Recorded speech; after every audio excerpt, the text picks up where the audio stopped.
Tensions are heating up between Pakistan and India once again, with both sides pulling out of key treaties and cutting important ties after a deadly attack in Kashmir. Our top focus this week remains India-Pakistan tensions. In the aftermath of the Pahalgam terror attack, there's a wave of popular and political and military sentiment. Tensions are escalating between India and Pakistan following the deadly attack of 2016. These two neighbors have been locked in a serious strategic rivalry for decades. And both have some pretty powerful armies, navies, and air forces to back them up. With things getting more intense, it's the perfect time to dive into a side-by-side look at the military strength of India and Pakistan. Let's break it down.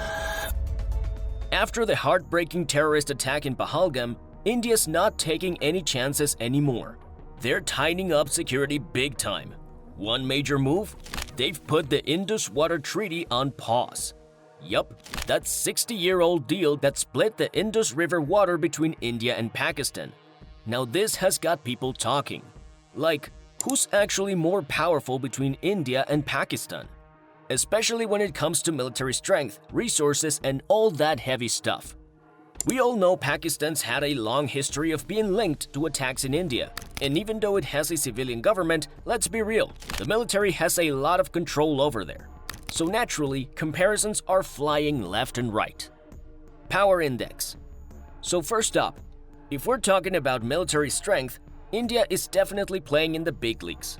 According to the latest global firepower rankings, India holds a PowerIndex score of 0.1184, which lands it in the 4th spot out of 145 countries worldwide.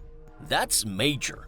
It basically means that when it comes to global military strength, India's sitting at the cool kids table with the US, Russia, and China. Now, on the other hand, Pakistan's not doing too bad either. With a PowerIndex score of 0.2513, it ranks 12th globally, which is still pretty strong and shows that they're taken seriously on the international defense front. But yeah, there's still a noticeable gap between the two countries, and India does hold the upper hand in terms of overall military capability. Air power. Let's talk air power, because that's where things really start to spread their wings. Literally. India's air force is massive and way more advanced in terms of size, reach, and modern equipment. With a total of around 2,229 aircraft, India absolutely dominates the skies compared to Pakistan's 1,399 aircraft. That's a huge difference in numbers alone, but it gets even more interesting when you zoom in on the details. In terms of fighter jets, which are the real MVPs in combat situations, India flies ahead with 513 fighter aircraft, while Pakistan has 328. That's not just a number game. It means that India can launch more missions, cover more territory, and maintain stronger control over the air during conflicts. More jets means more options, whether for offense, defense, or high-altitude showdowns. India's also packing 130 dedicated attack aircraft, specifically designed to target enemy ground forces and fortifications. Compare that to Pakistan's 90, and again, you see India's clear edge in going on the offensive when needed. And we can't forget helicopters. These are game changers when it comes to troop transport, rescue ops, or even close-range attacks. India has a massive fleet here too, with 899 helicopters in total, including 80 attack helicopters.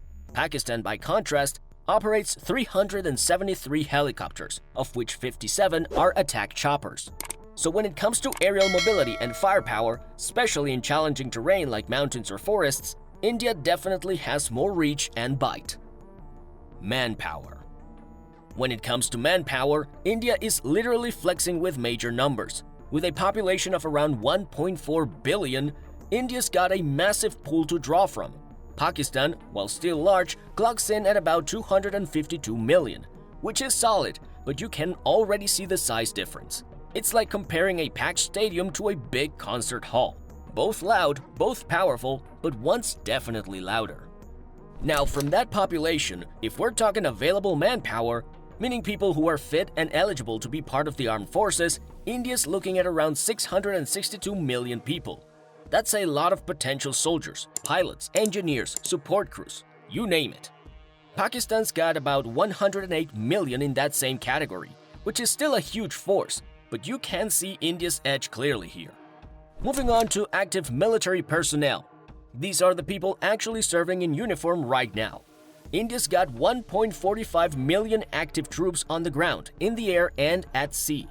Pakistan, on the other hand, has around 654,000 actively serving. That's not small by any means. Pakistan's army is still one of the biggest in the world, but India has a lead of over 800,000 personnel, which is massive in terms of operational strength. And we're not done yet, because when it comes to the reserve forces, aka the trained backup troops that can be called in if things escalate, India again pulls ahead with 1.15 million reservists compared to 550,000 in Pakistan. That's double the backup power. Land power. So, first up, the tank game. India's packing some serious armor with a whopping 4,201 tanks. Pakistan, while not far behind, has around 2,627 tanks. Now that's still a beastly amount, but India's got a lead of 1,574 tanks, which gives it a definite edge in heavy ground-pounding firepower. Imagine rolling into a battleground with twice as many tanks. Yeah, that's India flexing again. But here's where it gets even crazier. When we talk about armored vehicles, India's numbers are just wild. They operate over 148,000 armored vehicles, while Pakistan comes in with around 17,500. That's not even close. It's like India brought the whole garage, showroom, and parking lot of military wheels. These aren't just for show either. They're used for transporting troops, launching attacks, and protecting from enemy fire. Now, and here's a surprise twist, Pakistan actually beats India in one specific category: self-propelled artillery. These are basically giant cannons that can move on their own. Think tanks with serious attitude. Pakistan has 662 units, while India only has 100. So if it comes down to mobile heavy hitters, Pakistan's definitely put more focus here and can deliver some fire on the go. But don't count India out just yet. When it comes to towed artillery, the kind you move around separately but still packs a huge punch, India leads with 3,975 units, while Pakistan has 2,629. So in a longer, more sustained battle where stationary firepower is needed, India's got the upper hand. And finally, let's talk rocket launchers. Pakistan actually flips the script again here with 600 mobile rocket systems, compared to India's 264. These rocket systems are super useful for quick, widespread attacks, so Pakistan's clearly invested heavily in fast response artillery. National resources. Starting with oil production, India cranks out around 795,000 barrels per day, while Pakistan produces just about 101,000 barrels daily. That's a huge difference. Like, India's got a full-on oil party going, and Pakistan's just warming up the grill. This kind of output is key because oil powers everything: jets, tanks, ships, and even regular old transport. Now let's look at what they've got in the ground. Proven oil reserves. India has a solid 4.6 billion barrels sitting under its soil, waiting to be tapped. Pakistan, in comparison, has about 540 million barrels. So again, India's got way more oil to fall back on when things get serious. Think of it as having a giant fuel vault just in case you ever need to step on the gas pedal, literally. But wait, oil isn't the only game in town. Coal is another big player, especially for power generation and industrial strength. Here too, India's just on another level. It produces a jaw-dropping 985 million metric tons of coal per year, while Pakistan mines only about 12 million tons annually. That's not just a little gap, that's a whole canyon. So if we're talking pure resource strength, India's got the kind of stockpile that can support a massive economy, sustain long-term military efforts, and fuel industrial growth like a boss. Pakistan's reserves, while not tiny, are nowhere near the same scale. Geography. Pakistan does have a bit of a strategic edge in a few areas. One big advantage: shorter internal supply lines. That basically means it's easier and faster for Pakistan to move troops and supplies across the country, which is a serious perk during emergencies or military operations. Also, Pakistan's got control over some key choke points in the region, like its Arabian Sea coastline, which lets it monitor and influence important sea routes nearby. Add to that its proximity to Afghanistan, and you've got a position that allows for some serious strategic maneuvering in regional politics and military moves. But here's the thing. When we zoom out and look at the big picture, India's geography is way more influential globally. For starters, the sheer size of India gives it more space for military bases, infrastructure, and logistics. It's also got a huge coastline, over 7,000 kilometers, compared to Pakistan's 1,046 kilometers.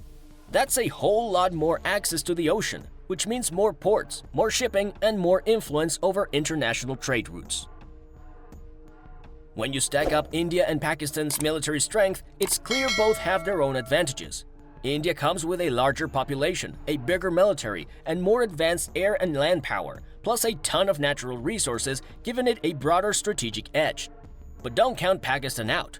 Its strategic location, control over crucial choke points, and focus on mobile artillery and specialized forces give it some serious tactical power.